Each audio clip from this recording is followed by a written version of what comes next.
Yamano waje ku rukiko asanga abanyamakuru aba influencer bamutegereje. Yamano mukuza aravuga ati reka mishe mu maso yanjye, ahitamo kwambara jumper y'umukara, agapfungama k'umukara, umupira w'umweru n'ipantaro y'ikoboyi y'ubururu ndetse n'inkweto z'umukara zari zifunguye. Yamano washaguriye n'abantu benshi cyane, ari kubona ko disi Yamano yamaze kwakira yuko nyine ubuzima buhinduka. Yamano yahisemo guhisha mu maso, arangije yerekeza mu cyumba cyiburanisha, ariko naho zibora bavuga ngo ubitwa Yamano ngo yahawe imbabazi ngibiki n'ibiki. Ababivuze rwose mwaratubeshye cyane, mwaratubeshye. Ntago umuntu yahabwa imbabazi bune ngo aze kuburanishwa ku rukiko.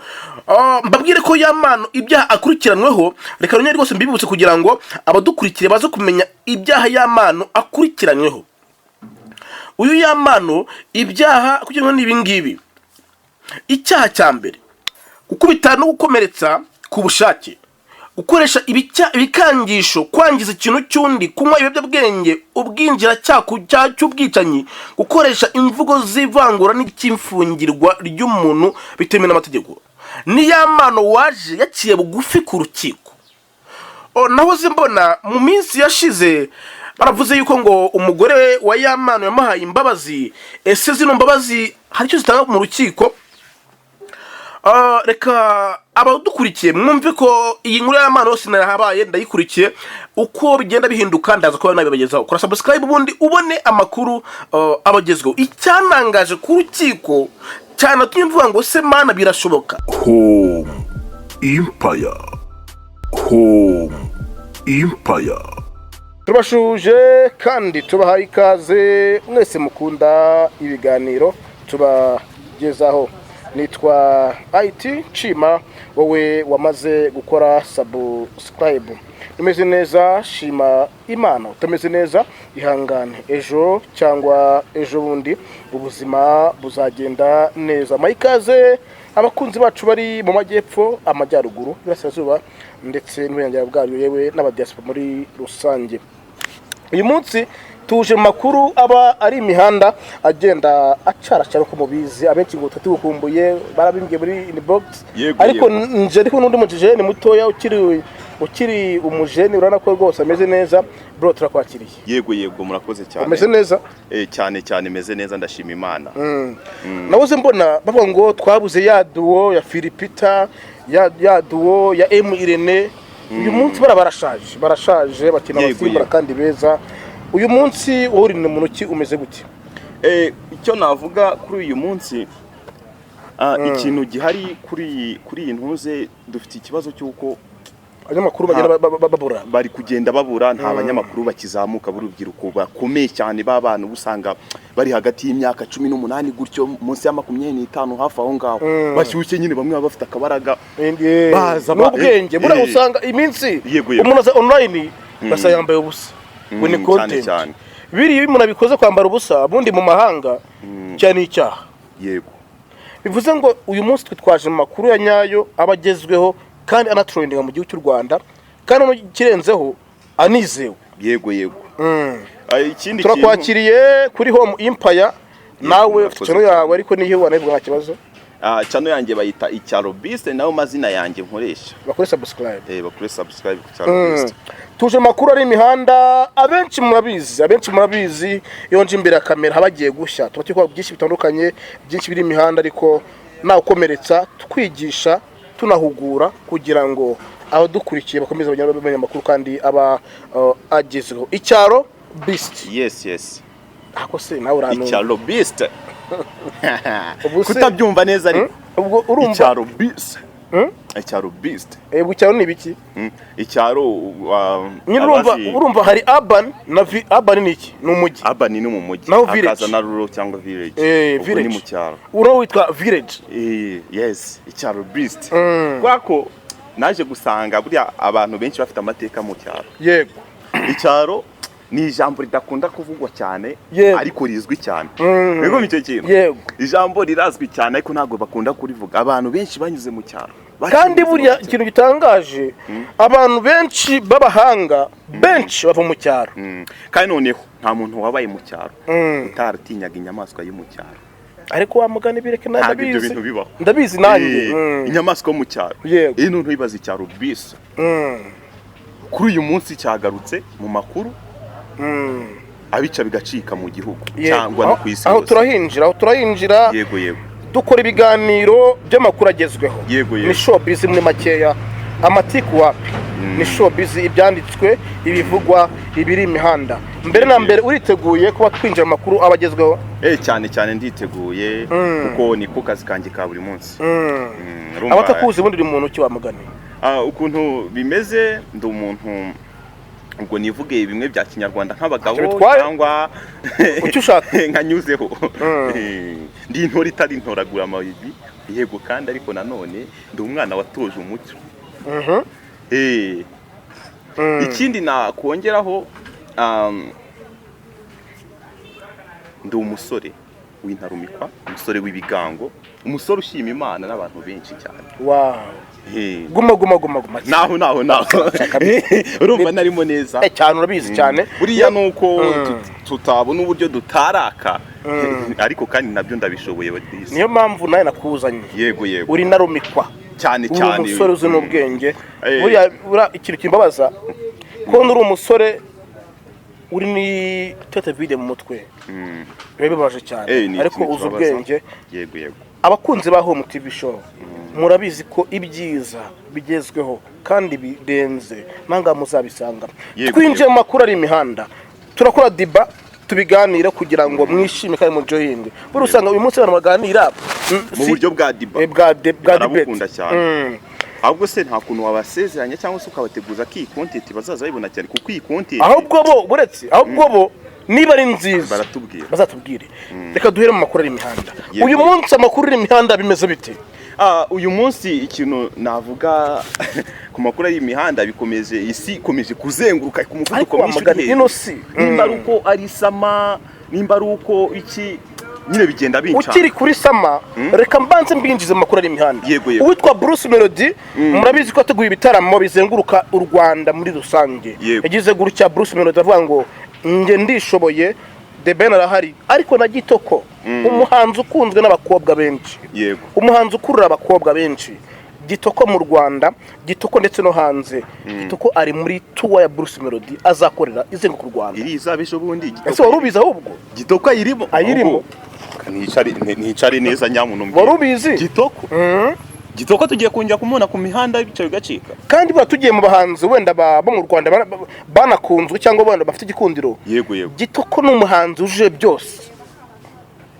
nahoze mbona turabyinjira mu kanya nahoze mbona umwe mu bakora fashion imideri atera commenting ngo mu basore bo mu Rwanda abasore bo mu Rwanda na Ethiopia ni beza cyane ngarika ikibazo cyawe ni kimwe nago bazi kwita ku bakobwa ako kantu k'ikibazo urana buriya hari ikintu bavuze ngo kubyina mbere y'umuziki navuga ko nari mbyine mbere y'umuziki ariko iki kintu uvuze cyuko ari beza abasore mu Rwanda ni beza te reba nka IT reba kuntu uri umusore ushima Imana hagaze neza ukomeye kabisa reba ni bangahe se ni ibihe bihugu hano ku isi bigifite abasore nk'aba ahubwo ukira aho ngaho yego twinje kuri Kitoko neza amakuru ye bwite Kitoko uzi ko yavuye mu Bwongereza aho yaratuye aza kuba mu Rwanda burundu araje yakiriwe n'igitaramo cya Bruce Melody akigera mu Rwanda agiye gukora tour ngo turacyakundana ura n'umuhanzi ukunze ku buryo ahubwo igitangaje niba ajya mu ntara Gitoko azakundwa bano bose bibuye uri umuntu bita Gitoko ndabyibuka neza mu bwana bwanjye ni umwe mu numvaga indirimbo nyine nkaba nzi ngo indirimbo irabica bigacika gusa ntakubwira ngo umuhanzi n'uyu nguyu ariko umuntu bitaga Gitoko indirimbo ye rwose yo wayiririmbaga nahitaga mubwira ati ni Gitoko nta bintu byinshi uravuga araririmba cyangwa se biragenda gute nkumvijwe gusa Gitoko ni umuntu bica bigacika cyane kuko n'aba basaza abenshi ni umwe muntu waririmbaga indirimbo zigakundwa n'ingeri zose abana ariko wa mugani uranguruye yego ukoze ahantu urambyutsa ase buriya uretse banza ukira aho ngaho nari nsinziriye uyu munsi King James afite igitaramo muri Biki Arena yego yujuje igitaramo mu minsi 2 amatike arashira mu minsi 2 yego uretse banza wumve turahagera King James, Bruce Melody, The Ben, Gitoko barakunzwe bose muri level imwe. Yego uyu munsi iyo ngo King of Music mu Rwanda wowe umugira nde? Icyo kibazo kiragoye cyane IT so kukubeshya iki kibazo nshaka kugendera ntashyizemo ibintu bya fanatisme bashaka kunera amabuye ariko n'abantu navuga ko baririmba indimbo zitameze kimwe kuko kuri ubu ngubu umuntu bita haryumbaje The Ben, Bruce Melody na Kitoko na King James n'abantu navuga ngo ntago baririmba indimbo zimeze kimwe by'ukuri ariko buri muntu wese afite quality, afite umwihariko ye, afite uburyo ki aza yinjiramo kabisa. Nyine impamvu we namvuze gutyo uwitwa Bruce Melody na The Ben bakoze itaramo muri Biki Arena yuzura habaye competition habaye icyo bita guhangana uyu ngo ararenze narenze bajya muri interview umwe ngo ndarenze imbaraga gutya n'iki King James mu minsi 3 ndetse n'ibiri tarenga akoze asoya amatike hanze abarashize tugiye mu bikorwa ubwo King James ni King of Music. Oya rega buriya icyo navuga ko umwami ahora ari umwami IT ntuzigera ubigereranya umwami ahora ari umwami nta gihe umwami azahuza azangana sibyo nabiru anganye ngo uko umwiru yakomera kose yasimbura shebuza kungu nawe zinambona uwitwa akonda kambe muri kumuvuga nawe zimbona avuga ngo yuko Kitoko guhuza na Bruce Melody na The Ben ari ugukorera hamwe ngo abakoreye hamwe Imana ikira basanga ukibona iriya tuwa izabera mu ntara z'igihugu cy'u Rwanda Kitoko ariho wumva gumeze gute kwakira ibyo bintu biriya bintu kandi naguce mu ijambo biriya bintu ibintu nakunze cyane kuko kuri ubu ngubu nshaka kuba nkunda Bruce Melody cyangwa wenda The Ben nkamukunda cyane ariko mu byukuri ugasanga wenda muzehe wanje cyangwa se mukecuru hari nk'indirimbo ziwe najya kureba cyangwa se najya kumva ugasanga aho ngaho ntago ari buhabazo cyangwa se wenda ugasanga ari indimbo watari kwisangamo ariko umuntu bita Gitoko afite ukuntu yubatse izina mu babyeyi bacu cyese mu bantu nyamwinshi ari urubyiruko nkuko nabivugaga ari abana ari niki bose bamwiyumvamo ni hantu ushaka gusanga n'umubyeyi uheruka mu bintu bya showbiz mu myaka wenda 5 cyangwa 6 ishize azumva ngo ariko aho karuvuze bisa nakunda ugiye mu ndirimbo za 2005 2004 2001 kugera 2010 wumva indirimbo abantu bagikunda cyane naho iyi minsi kuki ugiye muri karite izi minsi nago ziramba ubundi hari ukuntu basora hari ukuntu ibyo ntago bagiheruka kubikora indirimbo yasohokaga twatuzi ko indirimbo ari ibihe byose ukumva icyo kintu indirimbo ikaba ari indirimbo ihoraho ikoreshwa yego ukumva icyo kintu ariko uwo mwihariko ntago sinzi ikibazo abahanzi mufite ikihe kibazo gituma tutacyumva za ndirimbo ya ndirimbo feeling guhera kwa mbere kugeza ku wundi wa mbere umwaka wa mbere ugashira ukimeze gutya wajya ngo nibwo igisohoka izo ndirimbo dufite ikibazo cyo zitari kuboneka ariko kandi nanone Gitoko ni umuntu wari ukomeye muri izo ndirimbo kandi yaragarutse kandi izo ndirimbo none niwe tugiye kongera guhura nawe urumva ko abatuye mu cyaro bakunze ngo turacyakundana bakunze ngo ikiragi bakunze ngo nindi Gitoko bazamubona live ahubwo buriya bari abahungu ikintu batazi yego ntago bazi umuntu bizaniye umuntu bita Gitoko ariko nakubeshya Gitoko nayo buryo muzimo uburyo zikuririmba uburyo burango kuririmba no kuburi attractive ukura abantu ese uraberewe ese urakeye vision nyine image ukurura abantu nyine bakumva. Buriya ngo abantu wenda uretse muri Nigeria, buriya mu Rwanda bakunda wa muhanzi uririmba ariko abaririmbira banamwishimira. Urugero Meddy akiri umuhanzi wa Sekira yaririmbye indirimbo i Nyamata, abana batanu b'abakobwa bagwa hasi barasamba. Akiba muri Sekira nta muntu n'umwe ugisamba.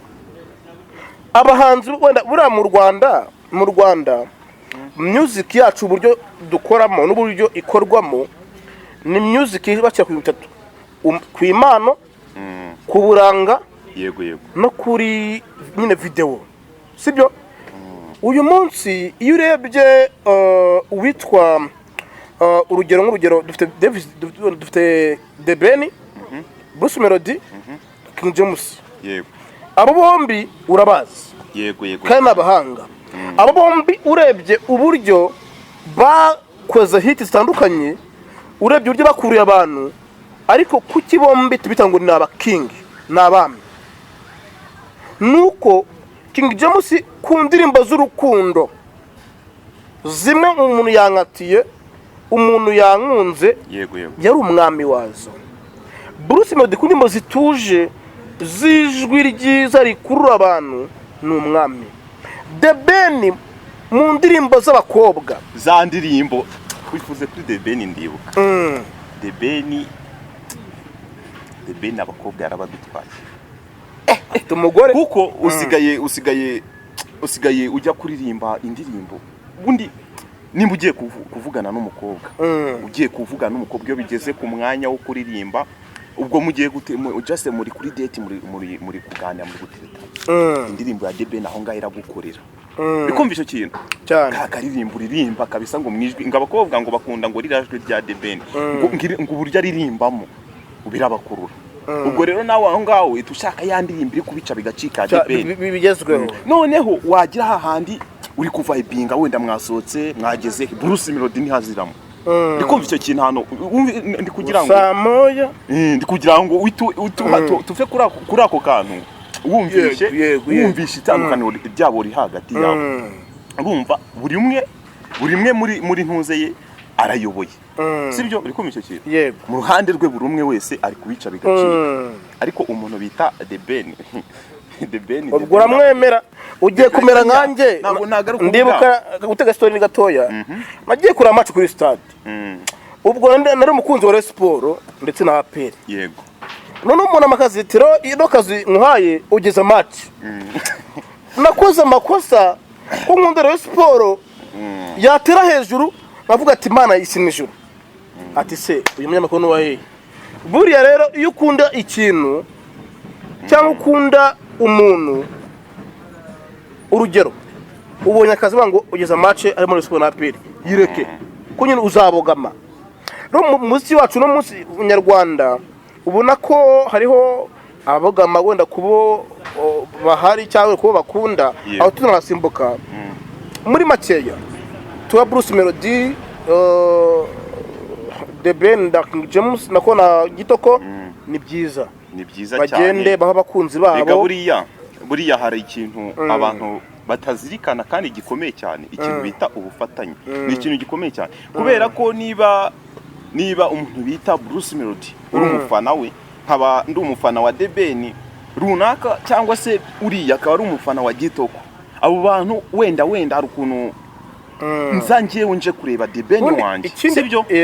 Noneho tugahurirayo, nawe waje kure nkasanga hari na Gitoko, nubwo nta mufanaga nkahita mbona ari bwo buryo bwiza bwo kubona ese Gitoko aririmba ibintu bimeze gute, akahita guhera aho ngaho akahita nkurura, ahita amenya ko nawe hari ibindi bintu. Aha ngaha ndaza kuhava ninjire ku nkuru ya Agahinda. Yego ariko se narinjira nta makuru dufitiye.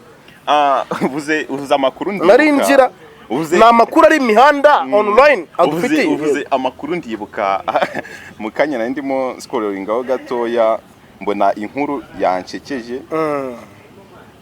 Inkuru ngo bashiki bacu bakoraga umwuga iyo nkuru yizamure neza uretse banza wumve imbe neza kabisa yego me nkuru neza numve bakoraga umwuga w'uburaya niko babyita umwuga w'uburaya noneho ngo babashyireho ibihano ngo ni icyaha ariko ngo ni icyaha gikomeye cyane kuva reka barumve gutya kuva na uretse banza wumve kiraho ngaho kuva navuka ibintu Dr Murangira Beatz yavuze birumvikana cyane umwana uretse kugura umwana uri munsi ya 18 ni icyaha kugura umuntu akusambwe ubundi umuntu aragurwa oya umuntu ntagagurwa nyine umuntu aragurwa kandi nanone bari abantu uretse tuganire umuntu aragurwa umuntu ntagagurwa we yavuze ngo kugura umwana uri munsi ya 18 ni icyaha yego kubera ko hari umuntu ajya mu kabari agasanga umukobwa akamukunda ariko wakunze ari munsi ya 18 ubwo ahubwo se ariko uziko yekese yabaye ikintu ntumva wenda gishaka kugira ni gute ahubwo umwana ibyo bintu ntibahora ni gute umuntu w'imyaka umva nk'amakuru yose Murangira Beatz n'umuhanga yego kubera iki hari umunyamakuru wigize gufungwa azira gufata umwana wo mu kabari akamujyana bakaryamana ariko se kuki yakoraga mu kabari atujuje imyaka nyine iyo kesi yarabaye basanga umwana kuki yagiye mu kabari atujuje imyaka kesi burirwamo irarangira dore nyine ikintu kitumvikana aho ngaho ntabwo mfata ko ikibazo ari uwaguze umuntu yego nako subwo nukumugura cyangwa nyine ukugura n'ubundi oya naga ukugwa kuko kumugura habaje n'ikindi kintu uba muvanye hehe ura no muri kamera kuyo nyine nje windara muri kamera yego ukagenda ukamukoresha ikintu ushaka byo birumvikana ariko bitandukanye ahubwo se mubaza ubutse yego Murangira ko yavuze ngo ko kugura inda yari icyaha hari kibi yakoze rya muri kamera dusobanura dore ikintu nta nubwo wenda nsubiza dore uburetse banza wumva nsubiza neza kuba uyu munsi kugura inda yari icyaha hari kibi yakoze ese yavuze kugura inda ni icyaha cyangwa yabimeshuninze ndaravuga ati aba naba nibo bigize icyaha uko nge nabyumvishe yego ninkosa bambabarire kuko ndi umuntu yavuze ngo kugura umwana uri munsi ya 18 uri under 18 ukamugura ukamutwa ukamusambanya ni icyaha gikomeye cyane uburetse uguze umuntu uguze niki uguze n'umwana ariko sinumva uburyo ngo ugiye ahantu uhuye n'umuntu murumvikanye mu kabari wenda mwese murakuze murashaje yego aho se harimo icyaha urumva ikibazo kirimo ni kimwe tuzi ko mu kabari izi ni ahantu hagerwa n'abantu bujuje imyaka y'ubukure ahubwo ikibazo ni uwo muntu we ntabwo wari ubizi ko byanga byakunda aka kanya ugiye ushatse kugira ukuntu wigenza bibaye ngombwa ko ugize kuko nabo bajya bwafashe ntawe wigeze ubona ejo bundi barikarama bavuga ngo bano bantu badufashaga cyangwa se nabo bakarikarama bubwabo nabo ubwabo bakarikarama bavuga ko ariho bari gushaka amaramuko ese ikintu wowe ugiye kugura uriya mwana w'umukobwa mu kabari kandi uzi ko mu kabari byonyine kuhinjira iyo myaka y'ubukure uyifite ahubwo ni gute wowe uguze uwo mwana w'umukobwa ari wowe icyaha kigeraho kandi mu by'ukuri wari ubizi neza ko ahantu wamukuye icyo aho wenda nakumva neza niba uri umusore udukurikiye ufite imyaka 20 kuzamura hejuru wigura umwana uri ku muhanda wigurisha uri munsi ya under 18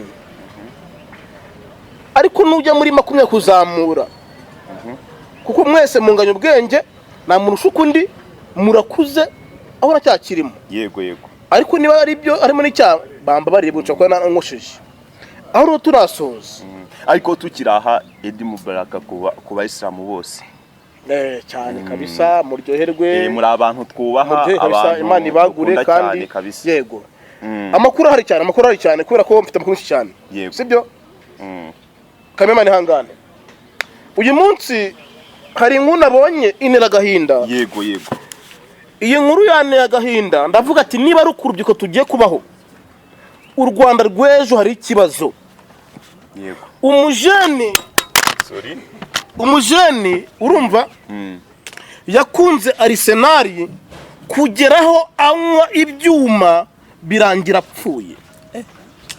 byo gufana nyuma umvira nkuru neza. yego uyu ni umwana watumye ngira agahinda imyaka yari afite uburyo yanganaga gukunda Arsenal. Urumva yavutse Arsenal iriho bino kintu yavutse Arsenal ibyo byumvikana itaratwara igikombe. ni inkuru trendinze, reka nze mwumvishe gatoya wenda umve gatoya umve n'amazina ye wenda naza kumentioninga ngaha.